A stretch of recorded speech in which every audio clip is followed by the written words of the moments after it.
Good afternoon from Camp Kukuskus. Here we are to read the next chapter of Trumpet of the Swan. Oops, there we go. Camp Kukuskus virtual background is a little bit like the invisibility cloak in Harry Potter. You can see it, but sometimes things sort of vanish. It's very exciting. All right, we're going to read the next chapter of the Trumpet of the Swan. Chapter 13, End of Summer. A trumpet has 3 little valves. They are for the fingers of the player. They look like this. Miles, can I borrow your trumpet to show them the valves? Could somebody get me his trumpet to show them the valves? There's the valve.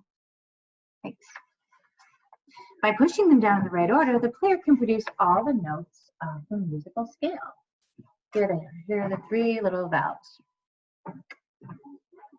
It's weird because my trumpet looks like it's got some sort of Death Star cloak on it, but there are the valves.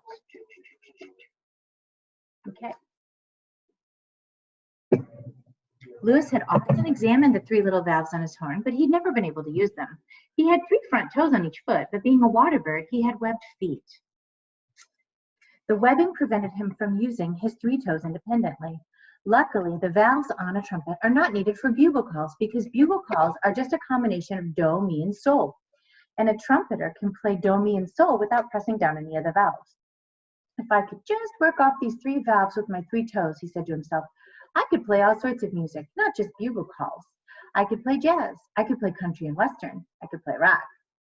I could play the great music of Bach, Beethoven, Mozart, Sibelius, Gershwin, Irving Berlin, Brahms, everybody. I could really be a trumpet player, not just a camp bugler. I might even get a job with an orchestra. This thought filled him with ambition. Lewis loved music, and besides, he was already casting about for ways of making money after camp was over. Although he enjoyed life at Camp Kukuskus, Lewis often thought of his home on the Upper Red Rock Lake in Montana. He thought about his parents, his brothers and sisters, and he thought about Serena. He was terribly in love with Serena. And often he wondered what was happening to her. At night, he would look up at the stars and think about her. In the late evening, when the big bullfrogs were calling trunk, trunk, trunk across the still lake, he would think of Serena. Sometimes he felt sad, lonely, and homesick. His music, however, was a comfort to him. He loved the sound of his own trumpet. Summer passed all too quickly. On the last day of camp, Mr. Brickle called his counselors together and paid them what he owed them. Lewis received $100, the first money he'd ever earned. He had no wallet and no pockets, so Mr. Brickle placed the money in a waterproof bag that had a drawstring. He hung the money bag around Lewis's neck, of course, along with his trumpet, the slate, the chalk pencil, the life-saving medal. So now he has 5 things hung around that poor swan's neck. Lewis went to Sam Beaver's tent and found Sam packing his things. Lewis took off his slate and pencil. I need another job, he said. He wrote, where should I go? Sam sat down on his bed and thought for a while. Then he said, go to Boston. Maybe you can get a job with the Swan boats. Lewis had never been to Boston, and he had no idea what a swan boat was. But he nodded his head, and then on his slate he wrote, do me a favor. Sure, said Sam. Take a razor blade and slit the web on my right foot so I can wiggle my toes. He held out his foot. Why do you want to wiggle your toes? Asked Sam. You'll see, wrote Lewis. I need my toes in my business. Sam hesitated, and then he borrowed a razor blade from one of the other counselors. He made a long, neat cut between Lewis's inner toe and middle toe. Ouch. And then he made another cut between Lewis's middle and outer toe. There it is. Through the invisibility cloak. So weird. Oh, come on. There it is. Here he is, slitting a neat slit between toes. Boys and girls, never perform a surgery on a swan. Not unless you're Sam Beaver and it's in a story and it's not real, huh? Okay. Does it hurt? Lewis shook his head. He lifted his trumpet and placed his toes on the valves. And he played do, re, mi, fa, sol, la, ti, do, co. Oh! No, I don't know if that's the real way to do it or not at all. My son would know, and he'll play one for you later. Sam grinned. The Swan boat will hire you, all right, he said. You're a real trumpeter now, but with your web cut, swimming will be harder for you. You will have a tendency to swim in circles because your left foot will push better than your right foot. I can manage, wrote Lewis. Thank you very much for the surgery. The next day, the campers left. The canoes had been hoisted onto racks in the boathouse. The boathouse is probably like right there. The float had been hauled out onto the beach. See the float on the beach? Right. You're going to let me do it? Right there. Let's see. The windows of the lodges had been boarded up against the bears and the squirrels. Mattresses had been packed into zipper bags. Everything was snug and ready for a long, silent winter. Of all the campers, only Louis stayed behind. His flight feathers were growing fast, but he still couldn't fly. He made up his mind he would remain at camp all alone until he was able to take to the air again, and then he would fly straight to Boston. The lake was lonely without the boys, but Louis didn't mind being alone. For the next 3 weeks, he took life easy. He grew his flight feathers, dreamed of Serena by day and night, and practiced his trumpet. He had listened to music all summer. Several of the boys had radios and record players. Record players are like the great-grandparent to Spotify on your phone, boys and girls. Let's see. And now he practiced the songs on his trumpet. Every day he got better and better. One day he composed a love song for Serena, and he wrote the words and music on his slate.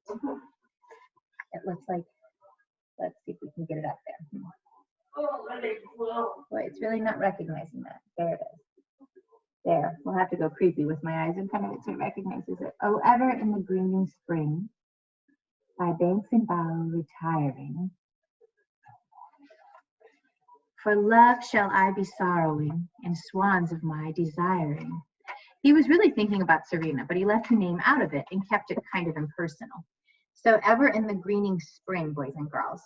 In the spring, things get greener, right? So in the greening spring, by bank and bough retiring. By the bank is not the place where swans get money.